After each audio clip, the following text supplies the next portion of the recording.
అమ్మమ్మ గారిల్లు.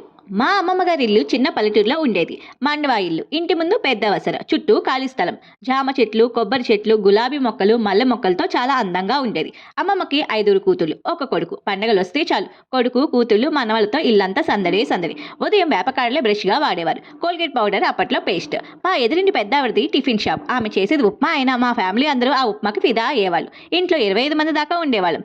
ఖర్చులకి నాన్న అమ్మమ్మకి డబ్బులిస్తే అత్త వాళ్ళు కొన్ని సరుకులు తెచ్చేవాళ్ళు. ఇంట్లోనే ధాన్యం బస్తాలు ఉండేవి. మినుములు, పెసలు, వేరుశనగలు అన్నీ మా పొలాల్లోనే అమ్మమ్మ వాళ్ళు పండించేవారు. పిల్లలు ఉదయాన్నే చెరువులకు స్నానాలకి వెళ్ళేవారు. మంచినీళ్ళ కోసం మా ఊరి గుడి పక్కనే బావి ఉంది. ఇంట్లో ఉన్న ఆడవారు బిందెలతో నీళ్లు తెచ్చుకునేవాళ్ళు. ఇక పండగలంటే కోళ్ళు, మేకలు ఆ సందడే వేరు. సంక్రాంతికి కోడి పందాలు జోరు జోరుగా జరిగేవి.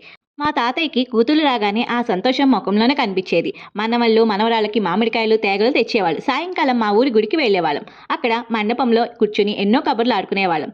చిన్న కెమెరాలతో ఎన్నో ఫొటోస్ దిగేవాళ్ళం. రాత్రైతే చాలు మా వరండాలోనే అందరి పక్కలు. ఆ కాలంలో ఫ్యాన్లు, లైట్లు ఉండేవి కావు. దీపాల వెలుతుల్లోనే తొందరగా భోజనాలు పూర్తి చేసేవారు. పిల్లలందరం ఉదయం నుంచి ఆడి పాడి ఉండటంతో ఆదమర్చి నిద్రపోయేవాళ్ళం. ఇక అత్తలు, పిన్నులు తెల్లవార్లు పడుకోకుండా సరదాగా ఎన్నో కబుర్లు చెప్పుకునేవాళ్ళు. ఆ రోజులు, ఆ ఆనందాలు మళ్ళీ రావు కదా గైస్. మీకు కూడా మీ అమ్మమ్మ గారి ఇల్లంటే ఇష్టమైతే లైక్ అండ్ కామెంట్ ప్లీజ్.